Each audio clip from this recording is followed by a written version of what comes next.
If you are in crypto right now, they will absolutely try to manipulate you. And if you don't believe my story straight at the bat, take a look at what I've got for you guys today. As some of the pieces of proof that I'm about to show you might be shocking, but hopefully they'll give you some perspective.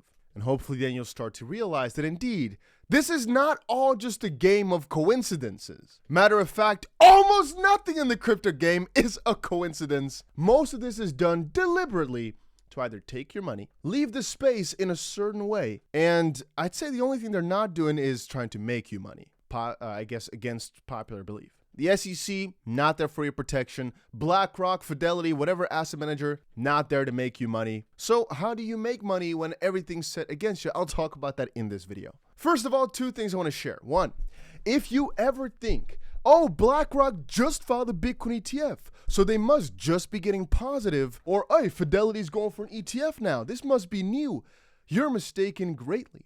I've put it over on my Twitter, but the story goes as follows. Fidelity, one of the biggest asset managers in the world, having trillions of dollars under management, has really been trying to get into crypto for almost a decade now, having hundreds of employees in the crypto, part, and again, starting to mine Bitcoin back in 2014. At the same time, for some reason, we've seen so many different spearheads at the forefront of BlackRock and Fidelity. Even Fidelity's director of global macro, Julian Timmer, painting a less than rosy picture for the crypto's near-term outlook, basically given a bearish warning about Bitcoin. And Fidelity's not the only one. Here's a little fun experiment you could do for yourself. BlackRock, biggest asset managers in the world, they've basically been buying themselves MicroStrategy stock for over a decade. MicroStrategy right now is being known for basically being somewhat along the lines of a Bitcoin ETF, because if you buy them, you're basically buying Bitcoin, as that's their major holding, and that's basically just what they do. And BlackRock now has an 8% ownership in them, but they've had this ownership, again, for over a decade. They've changed it up. It's been more, it's been less. But I just want you guys to realize that for the longest time on the forefront, they've been saying, no, it's only an index for money laundering. Bitcoin crypto is bad. Don't go for it. And then all of a sudden coming out with the spot ETF, right? That's what many people think, but it's not suddenly. These guys have been exposed for way longer than you realize. And think about it like this. I came up with this while I was doing my live stream, but think about it like this. If there are only 21 million Bitcoin in the world, which there are, and these guys are bullish on the technology, well, let's do a little bit of mathematics here. These guys are the biggest asset managers in the world. So who do people look at for advice? Well, probably people or companies with a ton of money, and these guys are the number one, right? So whenever these guys like something, almost any other institution out there in the world is thinking, okay, that's something, all right? Because that's the definition of things. It's just how things go. If the biggest asset managers in the world like something, you almost automatically like it because they set the trends, they make everything, they make your world. But since there are only 21 million coins in existence, that's, again, my own theory. The moment they start to go insanely bullish on all four fronts saying, we're trying to buy this stuff up, all of a sudden they get priced out of their own industry. Right now, they could easily buy all the cryptocurrency in existence, all the Bitcoin if they want to, because it's not worth that much. But the moment they start doing so, people would realize, and all of a sudden, prices would spiral out of control. And these guys know it too. Think about it. Why on one end would they have gotten themselves shares in almost all the largest Bitcoin mining facilities, get themselves shares in almost anything cryptocurrency related, but then actually still let go negative statements? And why would, if the moment, because this happened really, the moment that the biggest asset manager in the world turned bullish on crypto because they let go a bullish announcement, crypto prices go down that day? Most likely because they decided that would be best, all right? If, and it's kind of similar to what Elon Musk did a little while back, if your words don't mean much, or actually the price goes inverse of what it would seem to where it should be going, all of a sudden people start disassociating the bullish thing you're saying with the price increase. With BlackRock as well, the moment they started getting bullish on crypto, it should have rang, and it did, alarm bells everywhere to say, hey, let's buy this like crazy. But probably the moment that people started buying in heavily, they made sure things go down to keep expectations in check. Again, this is my own theory, but it makes too much sense. I can't fathom a world where the biggest asset managers in the world are getting bullish on crypto, but prices go down. It doesn't make sense. And on that similar note, it doesn't really make a whole lot of sense at all if you start thinking about how the biggest asset managers in the world are not getting the approval that they want almost straight away. Again, it leads me to believe them going for an ETF, it's all been one big plan for the longer term, and they could easily approve it, but they don't want to, either because of instructions or because of some bigger plan, because taxes are coming in. Hopefully you guys have gotten yourself up to date with it, but Biden is coming in with some crypto taxes. Perhaps that's what they want.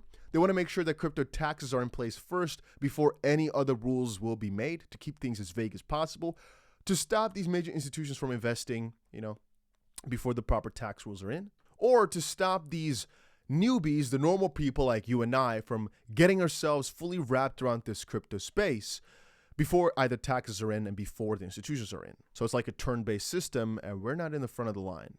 But even with regards to XRP, we covered this on multiple occasions. First of all, the price movement doesn't make sense. Second of all, why every single time there's something exciting happening in crypto, everything goes up, is some negative news published with regards to XRP?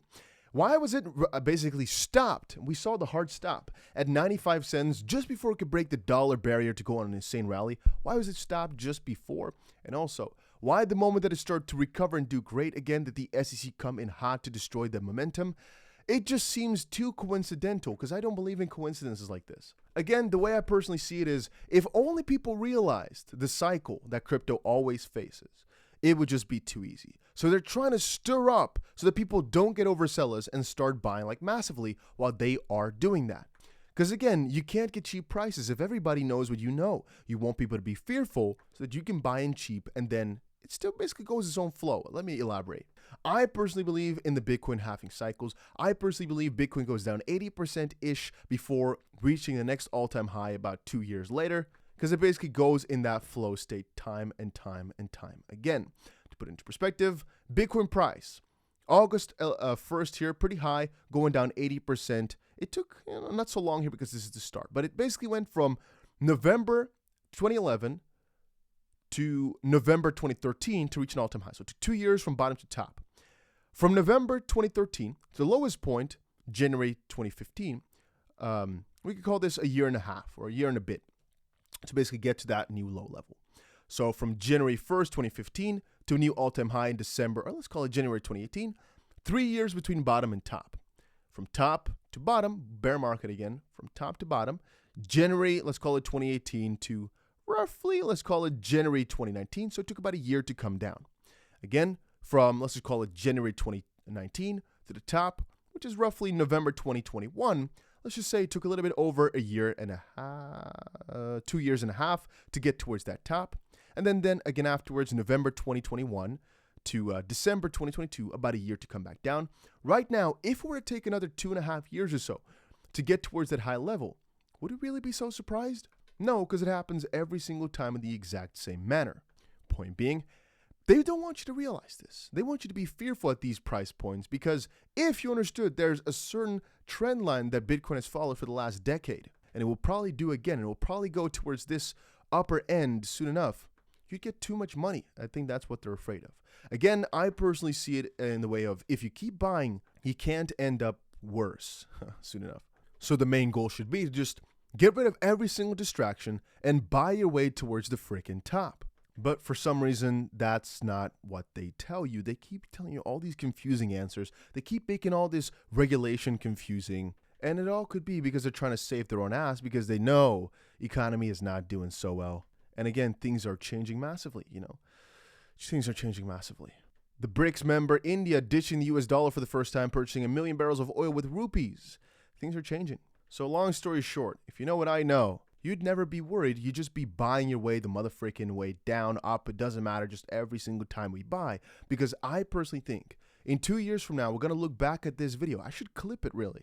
In 2 years from now, we're going to look back at this video and think, damn, what were we accurate? And even though it could be so that indeed prices actually move a little bit different than last times, where it moves below the line, goes like this, whatever, eventually it will end up for Bitcoin at hundreds of thousands of dollars in due course, following a similar path of halving cycles, I personally believe. Again, every single time about a third let's just call it a little bit over a third or a little bit before a third into the halving cycle, do we see a new Bitcoin all-time high.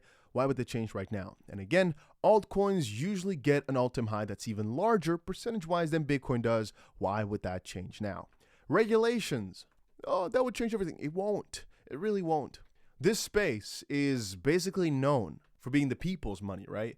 Regulations won't really change too much except for just either getting more institutional money in or getting some bad actors out. At the end of the day, it will even itself out with the interest just being higher every single time we get to a new cycle. Because that's basically the premise of it all, that every single time we get towards the upper end of prices, the excitement is bigger than the last time. And we're going to see that time and time again. But yeah, just wanted to quickly make you guys realize that you're being manipulated, because it's mostly, in my opinion, all set in stone. These guys are making it seem as if they're hesitant or this, that, but at the end of the day, they're building the fundamentals to make money on this technology. It's not a coincidence that they are buying into these stocks. It's not a coincidence the price moves in certain directions, I believe. Because these guys have way more control than any of us know. Yeah. But yeah, if you enjoyed this video, make sure you put that notification bell on so you're notified every single time something else drops. That's about it.